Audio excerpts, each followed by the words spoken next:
इन इख्तिलाफ से बरी है। आज हम पहले खत लिखा करते थे, वो पढ़ा करते थे, हमें आपकी खैरियत मतलूब है।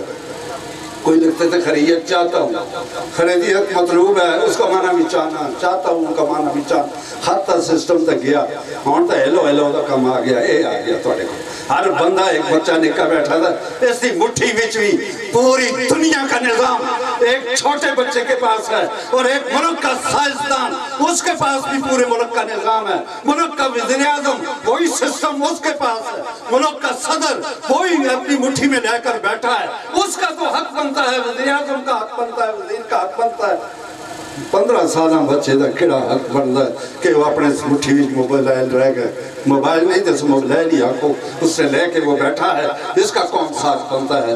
क्यों इसको 10 साल के बच्चे, 15 साल के बच्चे को आपने एक ऐसा खिलौना लेकर दे दिया है जो तालीम से दूर हो गया है, बड़ों के अदब व आदाब से दूर हो गया है, जो नमाजों से दूर हो गया है, जो कुरान से दूर हो गया है, स्कूल की तालीम से दूर हो गया है। मैट्रिक तक लड़के कितने फेल हो चुके हैं। और कल हमारी डिप्टी डायरेक्टर से मुलाकात हुई, इसी तरह महफिल मिलाद नबी सल्लल्लाहु अलैहि वसल्लम एक स्कूल में था। उस डिप्टी डायरेक्टर साहब ने ये बात कही कि हमारे स्कूलों का मुआयना किया और 9वीं 10वीं में 2 लड़के पास, 10वीं में भी 2 पास।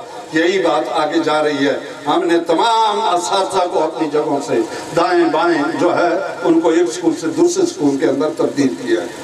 निज़ाम तालीम तबाह हो चुका है। वजह कल हम बैठे थे इन मुअल्लिमीन के साथ और डायरेक्टर साहब इनके साथ हमारी जो गुफ्तगू हुई, वो वजह सबसे ज्यादा वजह और वजह वहाँ इसके अंदर बड़ा कंप्यूटर का दखल और इस मोबाइल का दखल है। बच्चों ने किताबों को पीछे छोड़ दिया है, वो किससे भी पढ़े। आज का बच्चा अगर पढ़ा भी है तो डिग्रियां लेकर है, FA BA MA सब कर रहे हैं, कोई PhD तक पहुंच चुका है। मुझे एक बात वासिफ अली वासिफ की याद आ रही है। वो कहते हैं लोगों इल्म तालीम, जो इल्म जैसे कहते हैं किसी चीज की हकीकत तक पहुंचना, वो तो रहा ही नहीं है। ये तालीम FA है, BA है, MA है, ये डिग्रियां लिए फिरते हैं, ये क्या है? ये वो तालीम की काबिलियत नहीं है, बल्कि तुम्हारे खर्चे की रसीदें। समझाइए होगा कितना खर्च कर लिया है तुमने? 30,000 रुपया, और जो सेमेस्टर तुम दाखिल करते हो, कोई 35 करता है, कोई 3 महीनों के बाद 30, 35, 40,000, और 4 सेमेस्टरों में कितना खर्च आता है? फरमाया उसने, मैं वहाँ ठिठक कर रह गया और मैंने कहा इस शख्स ने बिल्कुल ठीक बात कही है। तालीम जो उसको जांचना, उसको परखना था, हमारे तलबा के अंदर वो चीज नहीं रही। और सिर्फ खर्चा कितना हो गया वालिदैन का? ये जो खर्चा हुआ, तुम्हारी डिग्रियां, हमारी डिग्रियां, हमारे पास भी अल्लाह के फजल से डिग्रियां हैं, लेकिन जिन जिन के पास है उससे जो बात कही उससे इत्तफाक किया जाता है। ये सब खर्चे की रसीदें हैं, ये इल्म की रसीदें नहीं है। इमाम गजाली ने कहाँ पढ़ा था जो आज PhD करते हैं उस पर रिसर्च कर रहे हैं? बुल्ले शाह ने कहाँ पढ़ा था? पंजाबी में जो PhD करता है तो वो जब तक उस पंजाबी का कलाम उनका वो शामिल ना हो तो वो उसके वो कलाम मुकम्मल नहीं होता, उसका थीसिस मुकम्मल नहीं होता। तो ये जितने आज से पहले के स्कॉलर्स हैं हमारे पास, उलमा, उन्होंने किसी यूनिवर्सिटी से नहीं पढ़ा। आज हम यूनिवर्सिटियों में पढ़कर, असातिज़ा से पढ़कर, दिन रात की मेहनत करके उस नतीजे पर नहीं पहुंच सकते जो इससे पहले वो लोग पहुंचे हुए थे।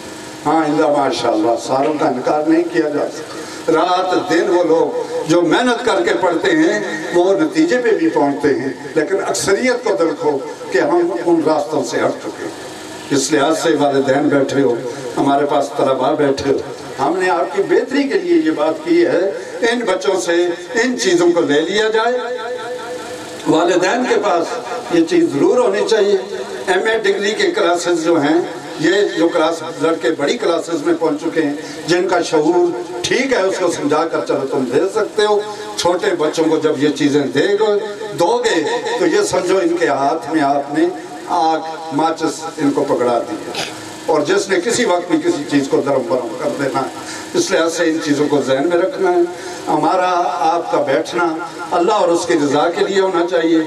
यहाँ है आज, कल 83 में ऐसा ही मुकाम होगा।